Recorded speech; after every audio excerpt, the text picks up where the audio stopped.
স্বাগতম জনাইছোঁ সোণমণি বৰা নামৰ চেনেলটোলৈ। বন্ধু-বান্ধৱীসকল, আপোনালোকে নিশ্চয় জানে যে ভোটাৰ কাৰ্ড ভেৰিফিকেশ্যন কৰাৰ পিছত এখন নতুন ডিজিটেল ভোটাৰ আইডি আহিছে। সেই ডিজিটেল ভোটাৰ আইডিখন আপোনালোকে নিজৰ মোবাইলতে কেনেকৈ ডাউনলোড কৰিব চাওঁ আহক।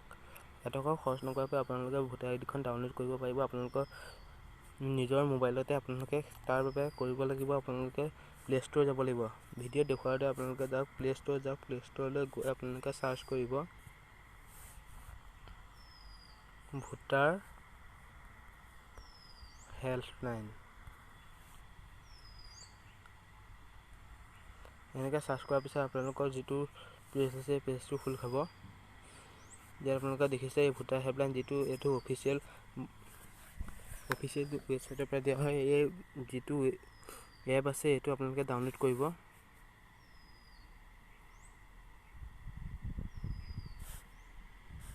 এনেকৈ মই এতিয়া ডাউনলোড কৰিছোঁ, আপোনালোকক দেখিছে।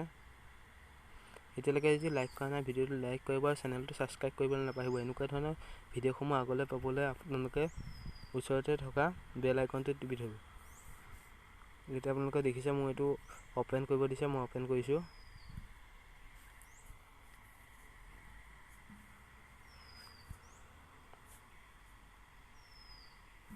ইয়াত আপোনাৰ ইয়াত যিটো আই এগ্ৰি আছে টিক চিনটো লগাব আৰু ইয়াত নেক্সট কৰিব।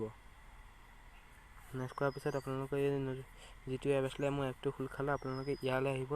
যিটো থ্ৰী লাইন আছে এই থ্ৰী লাইনটোত আপোনালোকে ক্লিক কৰিব। থ্ৰী লাইনটো ক্লিক কৰাৰ পিছত আপোনালোকে ইয়াত বহুতো অপশ্যন দেখিবলৈ পাব। Voter service, voter education, election, candidate, political parties, আপোনালোকে এনেকৈ বিভিন্ন ধৰণৰ আপোনালোকে ইয়াত পাব। ইয়াৰ ভিতৰত আপোনালোকে যিটো আছে হোমৰ তলতে পাৰ্চনেল যিটো আছে সেইটোত ক্লিক কৰিব আৰু ইয়াত আপোনালোকৰ নিজৰ যিটো যাৰ আপোনালোকৰ ভোটাৰ আইডি লাগে তাৰ আপোনালোকৰ যিটো ৰেজিষ্টাৰ নাম্বাৰ দি আপোনালোকে ভেৰিফাই কৰিছিলে সেইটো দি লগ ইন কৰিব। এতিয়া মোৰ নিজৰ নাম্বাৰটো দি মই লগ ইন কৰি লৈছোঁ।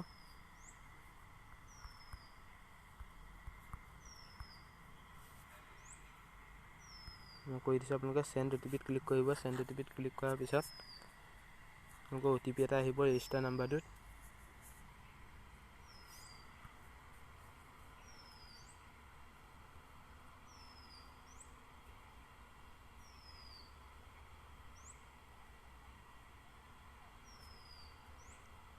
অতি সহজতে আপোনালোকে ডাউনলোড কৰিব পাৰিব। মোৰ এতিয়া আহিলে মোৰ OTP যিটো আহিছে মই ভৰাই লওঁ।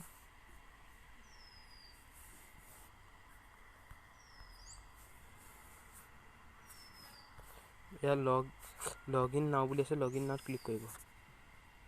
লগ ইন নাওত ক্লিক কৰাৰ লগে লগে আপোনালোকৰ যিখন ভোটাৰ আইডি আছে সেইখন আপোনালোকে ইয়াত দেখিবলৈ পাব। পাৰ্চনেল এইখন দেখিছে মোৰ যিখন ভোটাৰ আইডি এখন আহি গ'ল। অতি কম সময়ৰ ভিতৰতে আপোনালোকে ডিজিটেল যিখন ভোটাৰ আইডি হয় এখন আপোনালোকে ডাউনলোড কৰিব পাৰিব। এখন কম্পিউটাৰত আপোনালোকে 10-20 টকা বা 10 টকা বা 20 টকাতে আপোনালোকে প্ৰিণ্ট কৰি লৈ আহিব পাৰিব। এইখন আপোনালোকে যিখন ডিজিটেল ভোটাৰ আইডি হয় এইখন মই আপোনালোকক দেখুৱাই আছোঁ। মোৰ ভোটাৰ আইডিখন, এই ভোটাৰ আইডিখন আপোনালোকে অতি কম সময়ৰ ভিতৰতে ডাউনলোড কৰি ল'ব পাৰিব। আশা কৰোঁ ভিডিঅ'টো চাই আপোনালোকে ভাল পালে। যদি ভাল পালে লাইক কৰিব আৰু চেনেলটো ছাবস্ক্ৰাইব কৰিবলৈ নাপাহৰিব। Thank U.